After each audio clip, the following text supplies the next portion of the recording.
Demak, bu videomiz filtr uskunasini kartrijlarni almashtirganimizdan so'ng uni tekshirish bo'ladi. Qanday qilib tekshiramiz? Demak,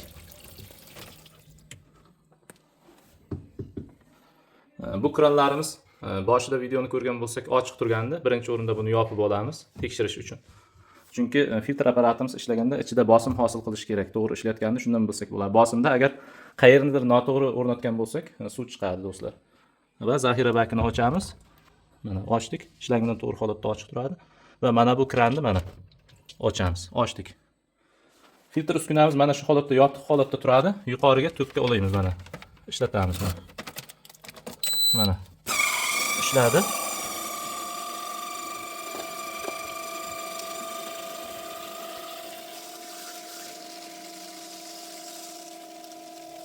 Filtr uskunamizni to'kka olib oldik.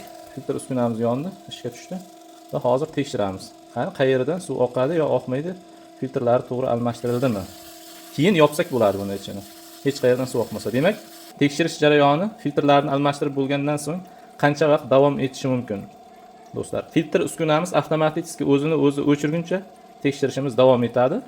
Hozir men videoni pauza qilib tekshirib bo'lgandan keyin yoqib ko'rsataman. Ya'ni filtr uskunamiz zaxira bakini to'ldirib o'zini o'zi o'chirish kerak. Ana shu holatda suvni qayeri to'g'ri ulangan, to'g'ri ulanmaganini bilsak bo'ladi. Yaxshi ulangan yoki yaxshi ulanmagan, oqadimi, oqmaydimi.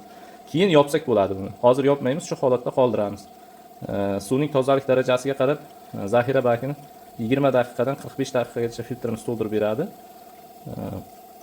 To'ldirgandan keyin full tizimi yonib, filtrimiz avtomatik o'zini o'zi o'chiradi. Keyin kuzatamiz do'stlar. Demak do'stlar, mana filtr uskunamiz o'chdi. Mana bu yerda full yonib o'chadi, mana full. Ya'ni zaxira baki to'ldi. Demak, ichida bosim bor hozir suvda. Bosim bor.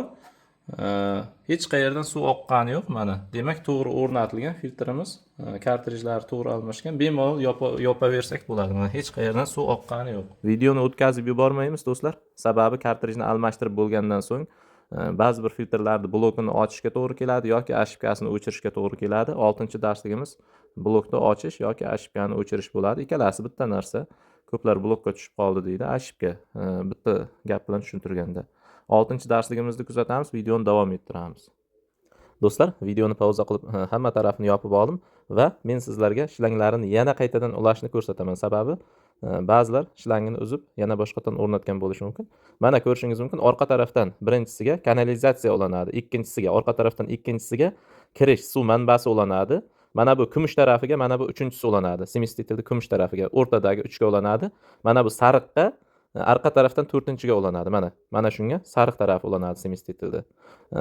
Va bu yoqdan birinchi, arqadan 5-ga mana zaxira baki ulanadi. Blok pitaniyani to'ki ulanadigan joyga mana shuni oldiga zaxira baki ulanadi va mana bu yerga blok pitaniyani ulaymiz do'stlar. Va filtr apparat ishga tushadi. Ko'rishingiz mumkin, juda oson do'stlar. Demak do'stlar, filtrni joyiga joylashtirib oldik va o'ng tarafdagi 6-darslik ustiga bossangiz filtrni ashibkasini o'chirishni o'rganib olasiz. Chap tarafdagi birinchi qismga bossangiz ushbu sensorli filtrni filtr almashtirish jarayonini birinchi qismdan boshlab ko'rishingiz mumkin.